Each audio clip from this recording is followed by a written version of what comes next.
terre. Yahvé Sabaoth, toi qui as les paroles qui délivrent. Un seul mot de ta bouche est plus puissant qu'une épée à deux tranchants.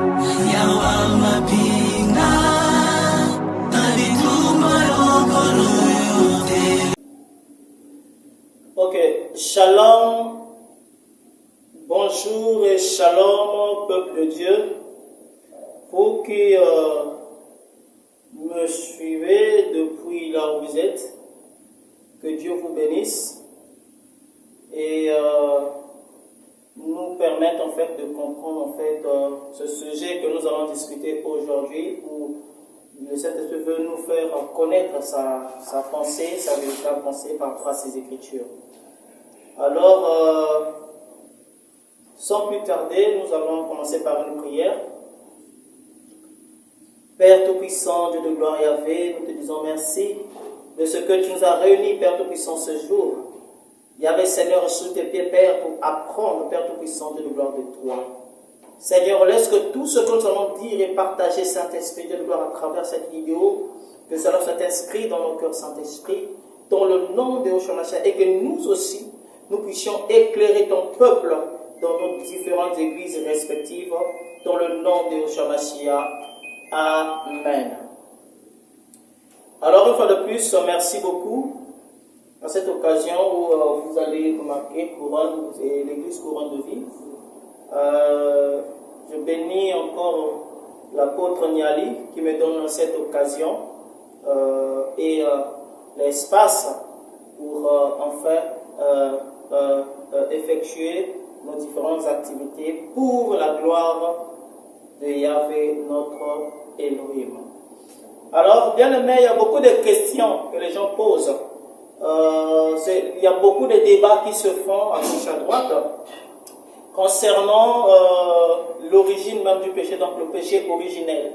Et dans ces débats, ces différents débats, souvent, nous écoutons beaucoup de gens donner différentes raisons, différentes philosophies, différentes réflexions, dont il y a beaucoup d'hypothèses. Donc vous allez comprendre par là que nous allons ouvrir un peu beaucoup d'hypothèses pour essayer un peu de répondre par rapport aux Écritures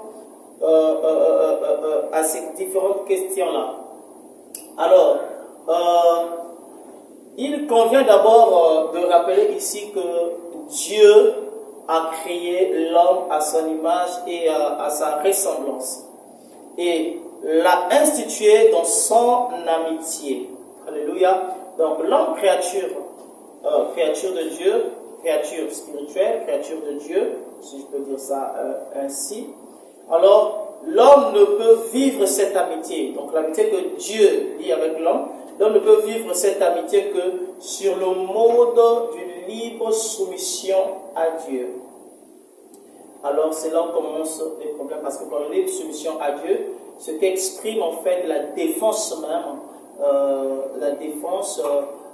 à l'homme de manger de l'arbre du fruit de la connaissance du bien et du mal, écrit dans Genèse chapitre 2, le verset 17. Comme nous le disons souvent, nous à l'école du sabbat, qu'on ne philosophe pas, mais que les Écritures nous éclairent. Donc je vais rapidement lire cela, le verset 17. Mais tu ne mangeras pas le fruit de l'arbre de la connaissance du bien et du mal, car le jour où tu en mangeras, tu mourras, c'est certain. Alors ce verset, quelque part, ça cache quelque chose. En fait, ça évoque symboliquement la limite infranchissable que l'homme en tant que créature, d'accord? L'homme en tant que créature doit librement reconnaître et respecter avec confiance que Dieu lui institue. Alors, je vais aller directement, comme on parle du péché, on parle de la désobéissance. Alors, l'homme nourri par la convoitise aussi, je peux dire ça comme ça, est tenté par Dieu à laisser son cœur, d'accord, se livrer ou aller dans ce qu'il voyait et ce qu'il entendait. Et cela fut le premier péché, donc la désobéissance de l'homme. Ce qui a brisé cette relation-là de l'amitié qu'avait l'homme et Dieu, parce que l'homme plutôt a désobéi à Dieu. Alors, je vais rapidement parler de l'interdiction. Dieu donne un commandement à l'homme. Et quand Dieu donne ce commandement à l'homme, Dieu crée toutes choses. Il crée l'homme, il donne ce commandement à l'homme. Je pense que la femme, là, la Bible est claire dans le chapitre 2. La femme n'y était pas. Donc, quand nous lisons le Genèse chapitre 2, le verset 15 à 18, nous allons comprendre que là, Dieu s'adressa à l'homme. Alors, c'est après avoir s'adressé à l'homme, alors l'homme, plutôt Dieu fit appeler venir tous les animaux auprès de l'homme. Et l'homme commença à nommer les animaux, et ainsi, nous voyons plus tard, Dieu va faire endormir l'homme pour créer ou former la femme. Évidemment, dans Genèse, chapitre 2, le verset 19 à 23. Alors la question demeure, premièrement, beaucoup d'hypothèses. Beaucoup de gens disent que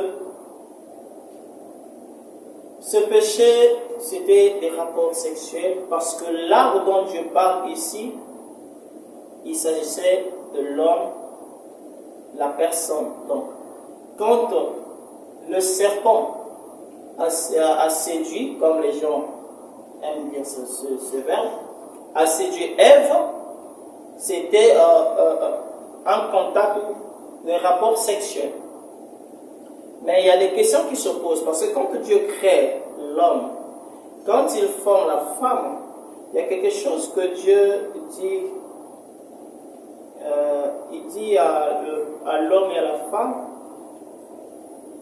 multipliez-vous, soyez féconds. Multipliez-vous, soyez féconds. En tout cas, c'est quelque chose qui attire beaucoup mon attention. Maintenant, pourquoi le fait que, c'est des questions que je me pose comme ça, pourquoi le fait que qu'il y ait cet acte-là, ça devient un péché? Donc bref, je vais dire que ça, c'était une petite parenthèse que j'ai ouverte. Alors,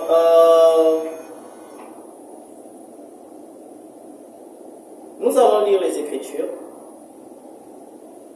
concernant d'abord cette partie-là où Dieu forma la femme à travers l'homme. Par la suite, en fait, avant et après qu'il ait donné ce commandement-là.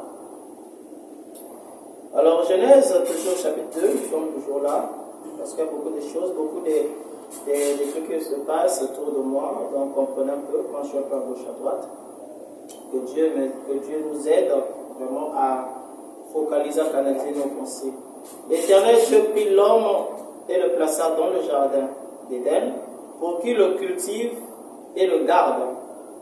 L'Éternel Dieu donna cet ordre à l'homme: tu ne mangeras pas le fruit de tous les arbres du jardin, mais tu ne mangeras pas le fruit de l'arbre de la connaissance du bien et du mal, car le jour où tu en mangeras, tu mourras, c'est certain. Alors je vais continuer la lecture. L'Éternel Dieu dit: il n'est pas bon que l'homme soit seul. Donc Dieu a déjà donné cette interdiction à l'homme. Il dit à l'homme de ne pas manger de l'arbre de la connaissance du bien et du mal. Et par la suite, Dieu dit: il n'est pas bon que l'homme soit seul. Donc, il y a quelque chose qui est en train de m'intriguer ici par rapport au raisonnement de ce que j'écoute à gauche à droite. Mais Dieu dit à l'homme: il n'est pas bon, et Dieu dit: il n'est pas bon que l'homme soit seul. Je lui ferai une aide qui soit son vis-à-vis.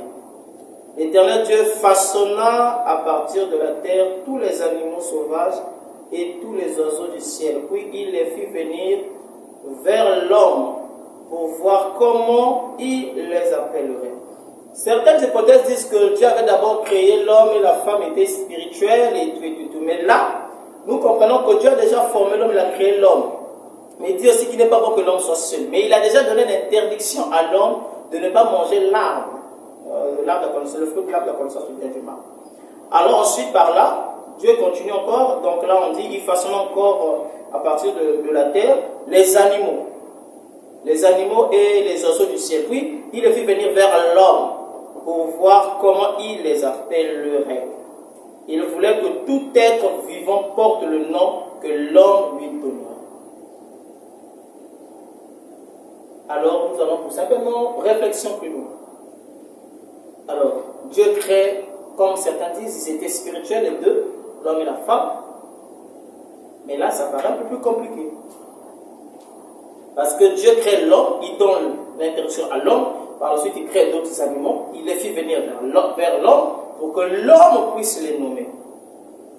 Alors je pense que là déjà, par rapport à ces raisonnements, ça commence déjà à avoir un peu des doutes. L'homme donna des noms à tous les bétails, aux oiseaux du ciel et à tous les animaux sauvages. Mais pour lui-même, il ne trouva pas d'aide qui soit son vis-à-vis. Donc jusque-là, l'homme a nommé les animaux, mais il n'a pas trouvé une personne semblable à qui soit son vis-à-vis, comme lui. Alors c'est là que Dieu fit tomber un profond sommeil sur l'homme qui s'endormit. Il prit une de ses côtes et forma la chair à sa place.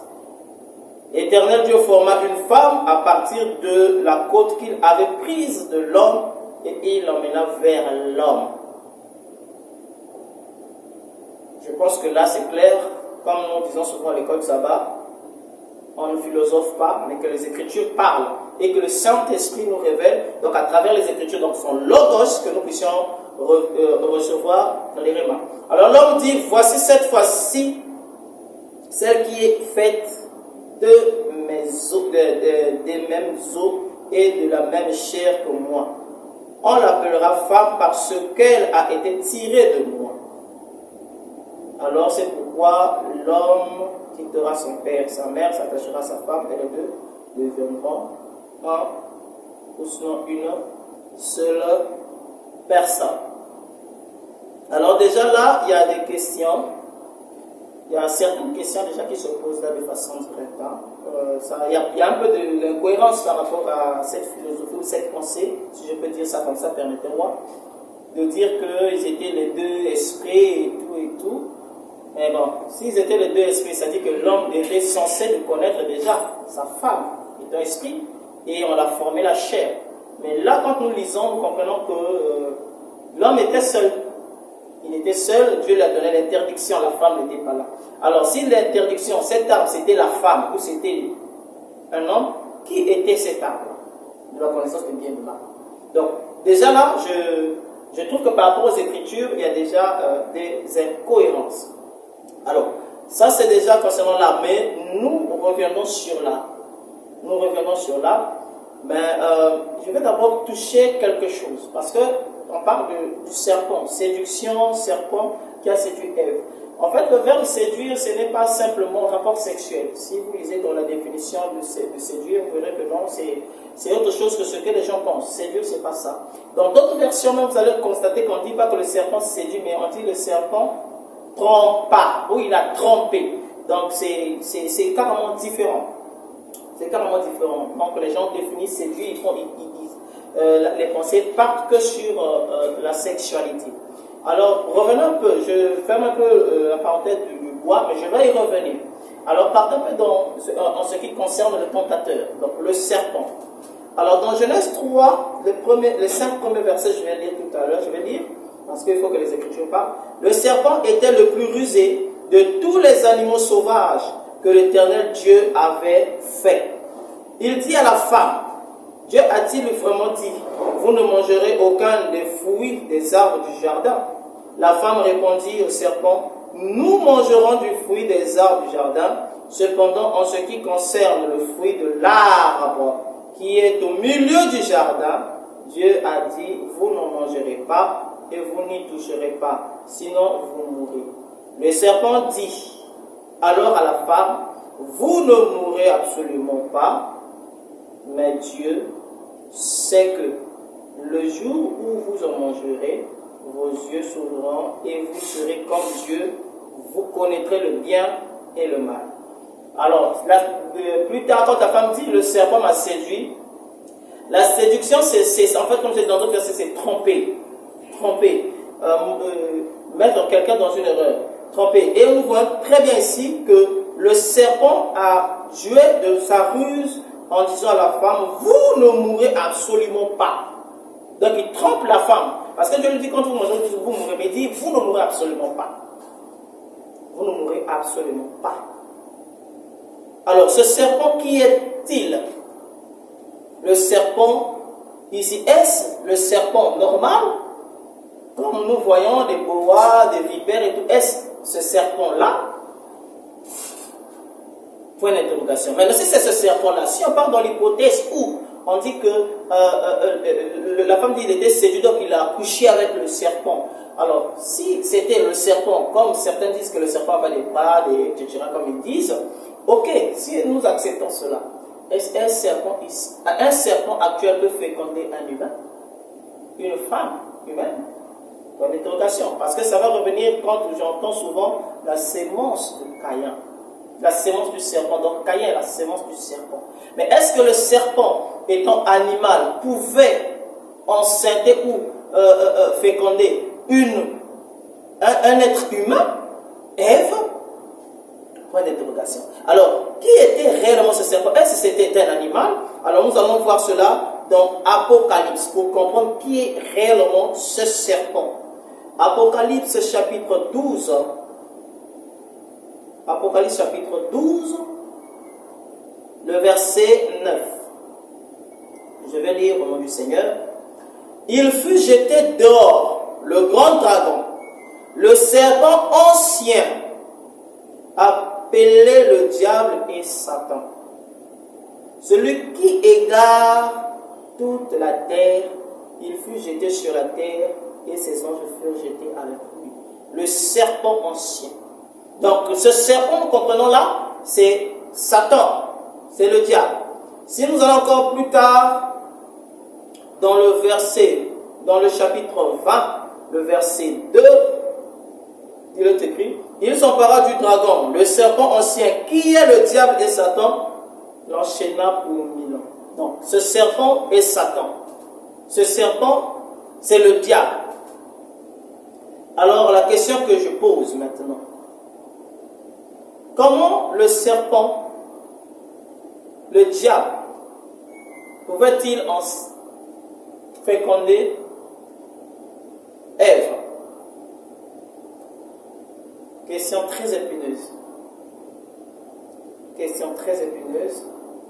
Certaines religions ou croyances rapportent parfois ce verset. Et c'était les rapports, c'est comme j'ai dit, Ève, avant, on ne sait pas comment a connu Ève. Ok, alors la question que je pose ici, que l'Esprit me pousse à poser pour mieux comprendre avec vous, ensemble, nous sommes en train de lire les Écritures. Quelle est l'identité de ce serpent? Nous avons vu ici, c'est Lucifer, c'est le diable en fait. Le diable, Satan. Ok. Quelle est la nature donc de Satan? Non, Lucifer, de Satan. La réponse, évidemment, il était un ange, ou si vous voulez, un séraphin. Il était au service de Dieu. Donc, en gros, je dis seulement un ange, pour ne pas entrer dans la classification des êtres célestes. Alors, il était un ange, et c'est un ange déchu. Un ange déchu. Mais Dieu, quand il a chassé, quiconque le diable a été chassé, Dieu ne l'a pas enlevé ses pouvoirs, ni quoi que ce soit. Donc nous comprenons que ce serpent, c'est Satan. Le diable, c'est donc un ange déchu. Comme nous avons lu dans Apocalypse 12, 9 et 22. Alors, nous allons comprendre une chose. S'il est un ange, alors pourquoi déjà? Parce qu'on dit que c'était des rapports, parce que ça part toujours dans le principe que le bois c'est l'humain, donc la femme qui a connu, qui a fait des rapports avec le serpent, donc le diable, et ensuite est venue faire le rapport avec son mari, donc le fruit. Voilà, c'est selon la compréhension de certaines personnes. Alors, Pourquoi Caïn, soi-disant, est le fruit de la relation sexuelle entre Ève et le diable, donc l'ange déchu,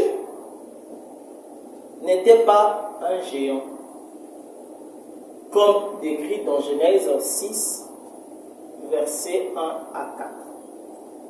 Parce que nous voyons dans Genèse chapitre 6, le verset 1 à 4, nous voyons le résultat en fait de l'union entre l'ange et l'homme. Je vais lire rapidement et puis on va y revenir pour les explications. Donc Genèse chapitre 6, les 4 premiers versets, il est écrit: lorsque les hommes eurent commencé à se multiplier à la surface de la terre et que des filles leur furent nées, les fils de Dieu virent que les filles des hommes étaient belles et ils en prirent pour femmes parmi toutes celles qu'ils choisirent. Alors l'Éternel dit: mon esprit ne contestera pas toujours avec l'homme, car l'homme n'est que chair, il vivra 120 ans. Il y avait des géants sur la terre à cette époque-là. Ce fut aussi le cas après que les fils de Dieu se furent unis aux filles des hommes et qu'elles leur eurent donné des enfants. C'étaient les célèbres héros de l'Antiquité. Donc, le résultat entre les anges et les hommes donnait les géants. En un mot, donc si je repars dans la source même de l'hébreu, on les appelle des Néphilim. Donc des Néphilim. Des personnes hors, des personnes hors notre façon d'être en fait, hors compréhension des hommes. C'est-à-dire qu'ils n'étaient pas des hommes normaux. C'était des Néphilim. Alors, en aucun mot, en aucun verset, au moins que s'il y en a, quelqu'un peut me le mettre en commentaire, où on dit que Caïn était Néphilim, qui est aujourd'hui interprété par géant. Géant, ça ne veut pas forcément dire être forcément élancé, c'est pas comment, mais un Néphilim, c'est-à-dire un être, si je peux dire hybride, si je peux dire ça comme ça. Quelqu'un anormal, en fait, qui n'est pas de nature humaine comme Dieu a créé. Génétiquement peut-être modifié, peut-être comment, je ne sais pas comment, mais ce sont des personnes qui ne sont pas normales. Alors, les gens vont me dire, mais est-ce que là on parle de fils de Dieu? Est-ce que les fils de Dieu ne sont pas les serviteurs de Dieu sur terre? C'est pas comment? Non.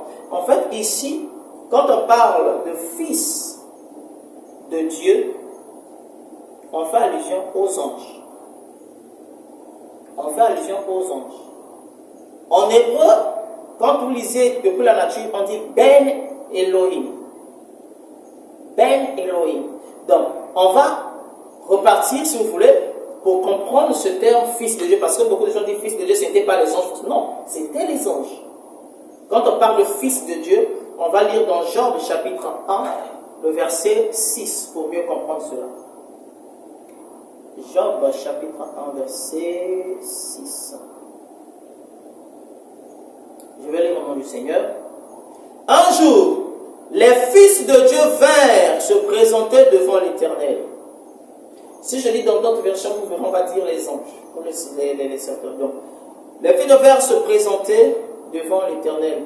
Et Satan vint aussi au milieu d'eux. Donc vous comprenez que Satan est un fils de Dieu. Donc un ange.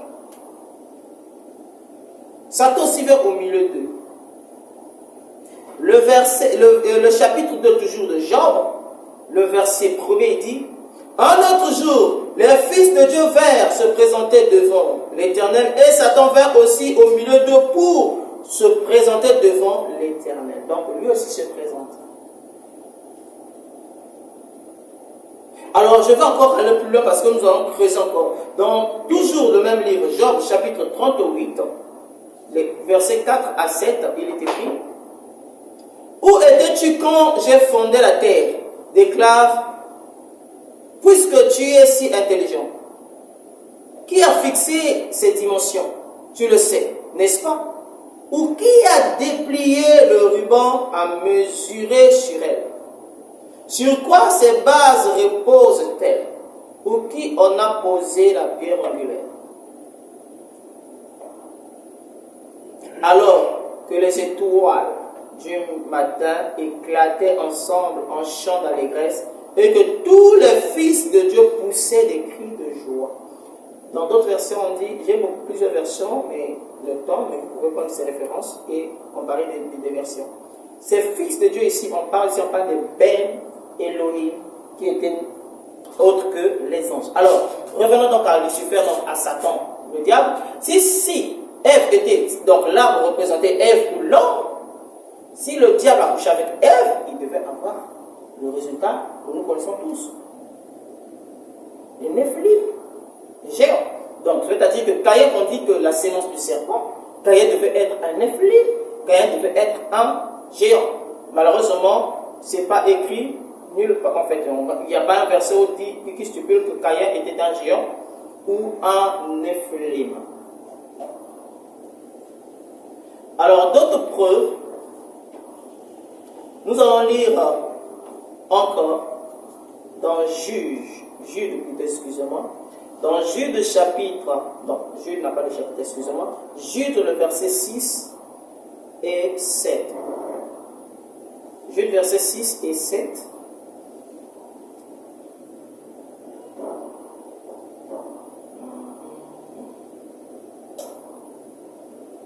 Jude verset 6 et 7 nous dit ceci. Quant aux anges qui n'ont pas conservé leur rang, là maintenant précise, donc le fils, le Ben Elohim, qui a été interprété par fils de Dieu là-bas, ici, comprenez une chose. Il dit, quant aux anges qui n'ont pas conservé leur rang, mais ont abandonné leur demeure propre, ils les ont enchaînés éternellement dans les ténèbres pour le jugement du grand jour.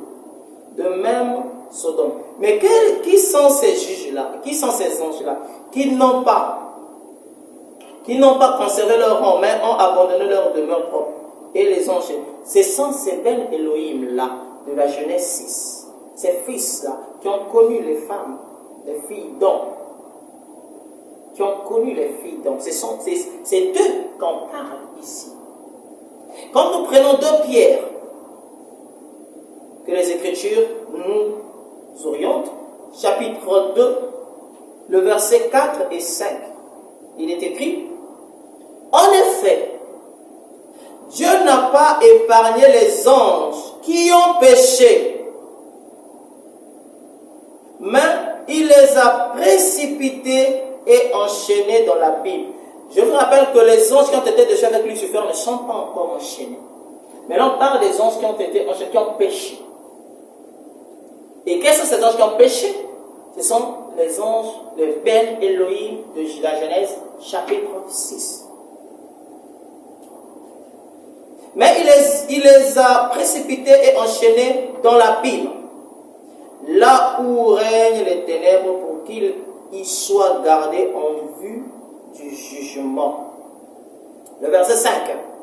Il n'a pas épargné non plus l'ancien monde, bien qu'il ait sauvé 8 personnes dans Noé, et vous suivez la suite. Donc ici, vous comprenez que c'est de la Genèse 6 qu'on parle ici, parce que quand il y a eu cette union entre les Ben Elohim, donc les fils de Dieu, les anges, avec les filles des hommes, il y a eu des Néphilim. Ça a donné un résultat des Néphilim, des géants. Et cela a provoqué la colère de Dieu. Et par rapport à ce qui s'est passé bien après, Dieu a envoyé le déluge. Et il a épargné, on a cité ici, Noé et sa famille. Alors la question demeure encore et revient. Lucifer, donc Satan, le diable, est un ange, déchu, un ange. On l'a enlevé ce côté-là. Parce que même dans la Bible, il s'est déguisé en ange de lumière, donc c'est un ange. Il a comme sa nature là, cette nature-là. Alors pourquoi est-ce que la sémence qu'on dit du serpent, donc du diable, n'est pas un géant ou un néphilim? Alors bien aimé, s'il vous plaît, arrêtons un peu de... Je sais que la parole de Dieu, il y a certaines écritures qui sont un peu... Ça demande un peu plus de la profondeur. Mais certaines écritures En fait, c'est clair. Tu n'as pas besoin de réfléchir parce que Dieu parle de façon claire et nette. Je me pose encore des questions. Si et seulement si, et que l'arbre était l'homme, donc la femme était l'arbre et le serpent le diable, pourquoi est-ce que la Bible a eu honte, ou l'Esprit Saint a eu honte de dire à Moïse d'écrire que non, le serpent a eu des rapports sexuels avec Ève? Mais bien après, on dit que non, Adam connut Ève, et Ève mis au monde, ça veut dire engendra Caïn et Abel. Là-bas, donc le Saint-Esprit n'a pas eu honte de dire que Adam a connu Ève. Voilà pourquoi il y a certaines choses où nous devons arrêter de philosopher, mais prendre les Écritures et parler des Écritures. Alors, je vais revenir maintenant, là je viens de parler du serpent. Maintenant, je vais revenir concernant Ève, donc la théorie qui dit que non, l'arbre, donc la femme et l'arbre. Oui, vous savez, il y a près de 150 versets dans la Bible qui parlent d'arbre. Plus près de 150, si j'ai bonne mémoire, autour de 148, donc près de 150. Il y a d'autres versets qui parlent de l'arbre, qui représentent, comme symbole représentant l'homme. Il y a d'autres versets qui parlent de l'arbre comme royaume. Il y a d'autres versets qui parlent de l'arbre comme royaume de Dieu. Et il y a d'autres versets qui parlent de l'arbre comme arbre tout court, car arbre c'est l'arbre, figuier, l'arbre. Donc, pourquoi est-ce que seulement les gens... Parce que si Christ a pris l'exemple de l'arbre pour l'homme, quand il parle, un arbre qui ne produit pas de fruits seront coupés, jetés au feu, bien sûr là, il parlait en fait des hommes, des serviteurs, oui. Mais ça ne signifie pas que aussi, quand on dit l'arbre de connaissance du bien et du mal, cela signifie que non, Ève est aussi l'arbre, ou bien Adam symbolisait cet arbre-là. Non. Alors, la question demeure. Parce que s'il s'agit de l'arbre, eh bien, on va en parler. Parce que si l'arbre de connaissance du bien et du mal, c'était Ève, ok, je peux acquiescer, d'accord. Mais, qui était l'arbre de la connaissance du bien et du mal? Parce que, il est écrit, dans Genèse je crois, quand Adam et Ève ont désobéi, ils ont découvert qu'ils étaient nus. Ils ont voulu aller prendre, donc Adam a voulu aller prendre l'arbre de la vie, le fruit de l'arbre de la vie. Et Dieu l'a empêché. Il a chassé du jardin d'Èden et a placé des anges à l'est pour empêcher Adam d'aller vers l'arbre de vie. Donc il a placé les anges à l'est qui empêchaient donc la route de l'est, le chemin qui menait à l'arbre de la vie. Alors si Ève était l'arbre de la connaissance du bien et du mal, qui était l'arbre de la vie? C'est Jésus. Raisonnons un peu. Donc, Adam voulait aller coucher aussi avec Jésus. Point d'interrogation. Ça, c'est maintenant une question de façon terre à terre par rapport au raisonnement que les gens disent. Il y a certaines paroles qui sont tellement claires que les hommes, nous voulons un peu mystifier tout. Non. Non. Le Saint-Esprit est là pour nous conduire par rapport aux Écritures. Je vais lire les Écritures. Si tu as les Écritures contraires, explique-moi. Mais je vais te donner même les Écritures où Dieu parle de l'arbre étant l'homme, étant royaume des cieux, et arbre comme arbre, tout court. Donc ne prenons pas là où Dieu a parlé de l'homme étant comme arbre, que nous allons mettre partout où on a parlé de l'arbre dans la Bible, que c'est l'homme. Non. Non. Non. Sinon nous risquerons de croire aussi à certaines théories qui disent que non, il y avait ce démon Lilith qui était la première femme de Adam. Donc c'est-à-dire que si Ève était l'arbre de connaissance, donc Lilith était l'arbre de vie. Non, nous connaissons tous, Jésus se typifie aussi à l'arbre de la vie, en fait la vie. Oui.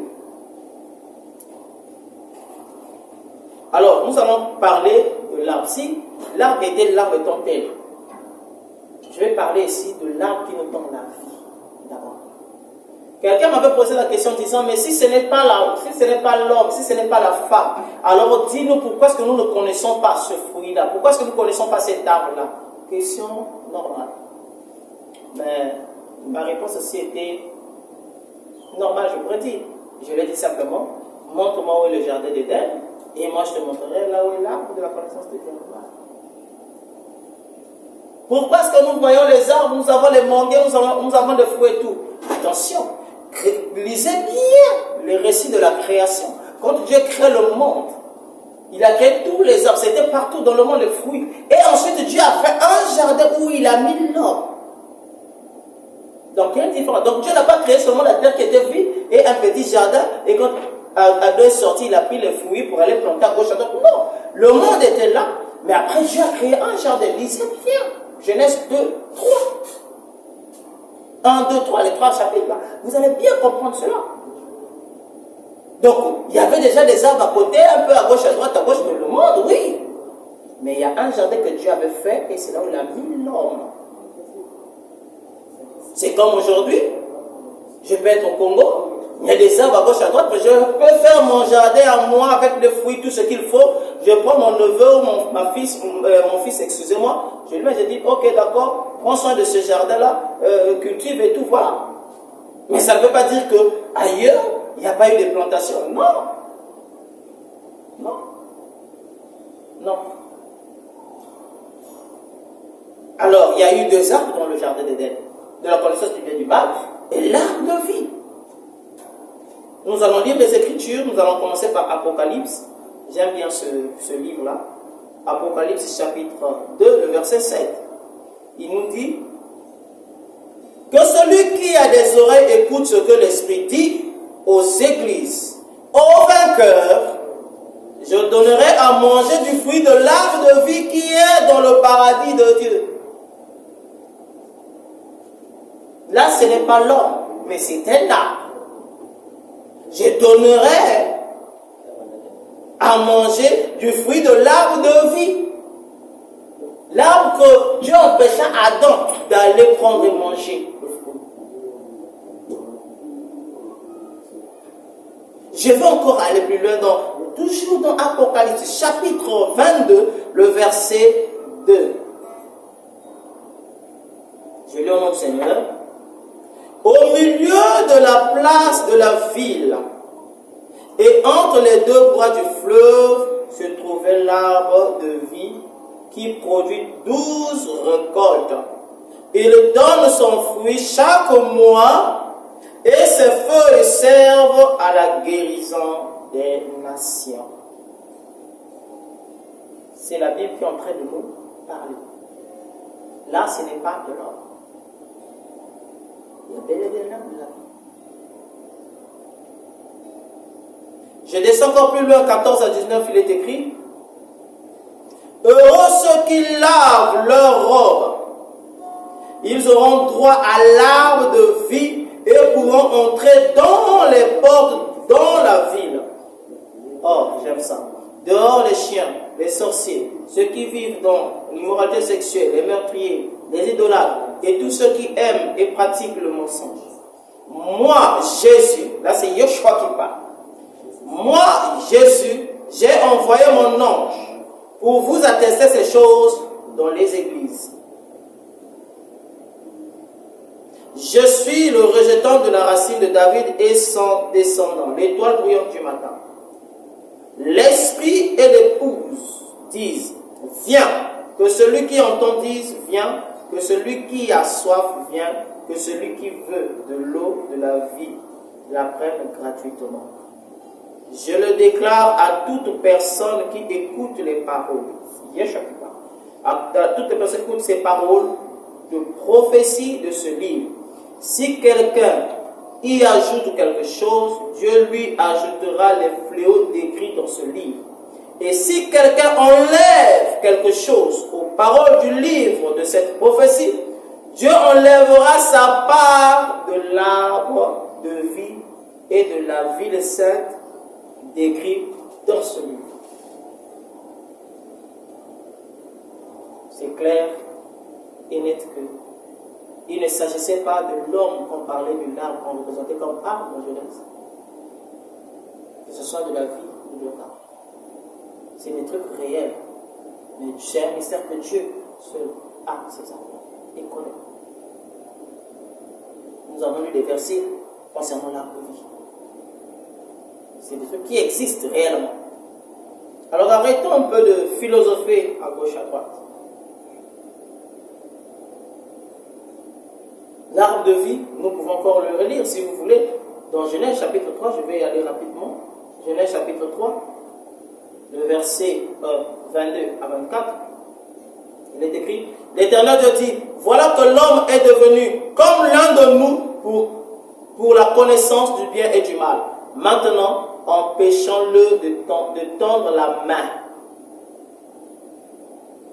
de prendre aussi du fruit de l'arbre de vie, d'en manger et de vivre éternellement. Verset 23.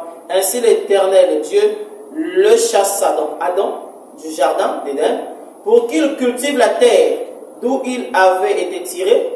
Après avoir chassé Adam, il posa à l'est du jardin d'Éden les chérubins qui agitent une épée flamboyante pour garder le chemin. On n'a pas dit que l'arbre est à l'est, mais c'est pour garder le chemin de l'arbre de vie. Alors, pour donner quelques versets où on parle de différents, quand je dis arbre étant homme, arbre étant royaume, arbre étant comme royaume de Dieu, arbre étant comme arbre, il y en a plein, j'ai dit près de 150 versets qui parlent de arbre dans la Bible.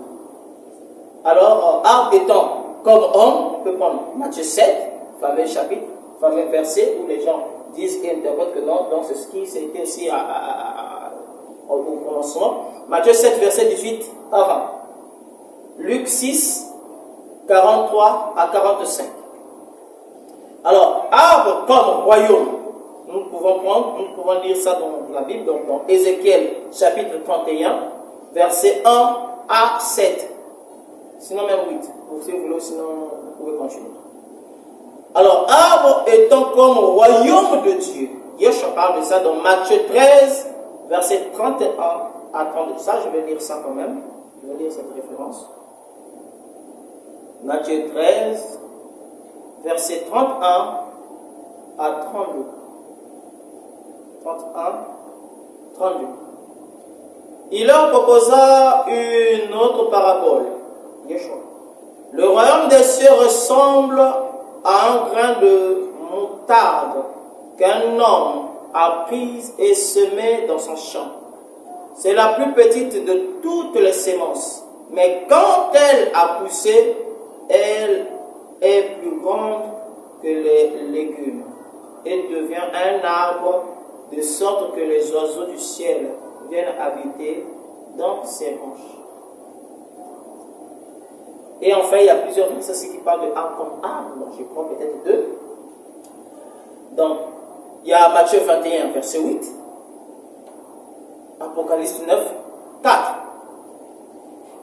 Apocalypse 9, verset 4. Alléluia. Alors, ceci dit, nous devons être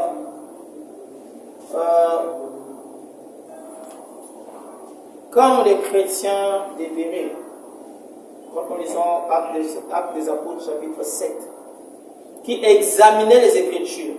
Quelqu'un peut nous emmener un enseignement. Nous devons examiner les Écritures. N'acceptons pas, ne donnons pas foi à tout enseignement. Ne donnons pas foi à tout enseignement. Donc, là, on voit que arbre, on a parlé de l'arbre, mais sur différentes formes. Donc, vous me dites que l'arbre là c'était l'homme. Moi si je peux imaginer, comme quelque part on a parlé de l'arbre étant comme le royaume de Dieu, moi si je peux dire que non, c'était le royaume de Dieu. Donc, voyez-vous, il y a certaines choses où nous ne devons pas philosopher, mais les Écritures sont claires. Les Écritures sont claires. Ne mystifions pas toujours les Écritures de Dieu. Pour conclure, bien aimé, sinon il y en a tellement à dire, mais je vais lire quand même Galates chapitre 1, le verset 6 à 9, je lis au nom du Seigneur. Je m'étonne que vous vous détourniez si vite de celui qui vous a appelé par la grâce du Christ pour passer à un autre évangile. Vous comprenez déjà là-dessus.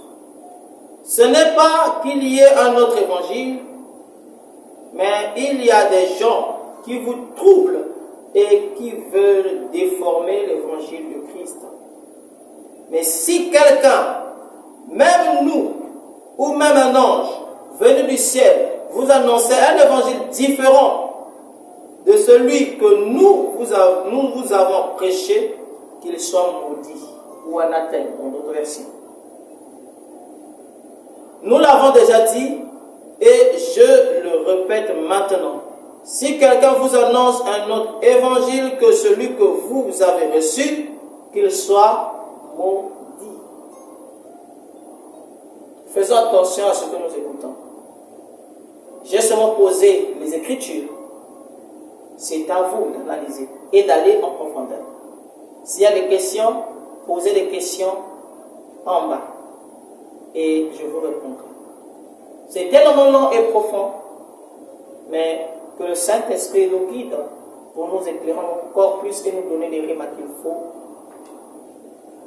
Que Dieu vous bénisse, que Dieu bénisse l'apôtre Niali, que Dieu bénisse les couronnés, que Dieu bénisse tous ses fils et filles partout dans le monde. Que tout ce que je viens, par le biais de l'inspiration de l'Esprit, sortir comme des versets, vous permette à vous aussi d'approfondir, d'étudier et d'analyser, et sinon aussi d'éclairer ce qui vous entoure dans le nom de Yeshua Mashiach. Amen.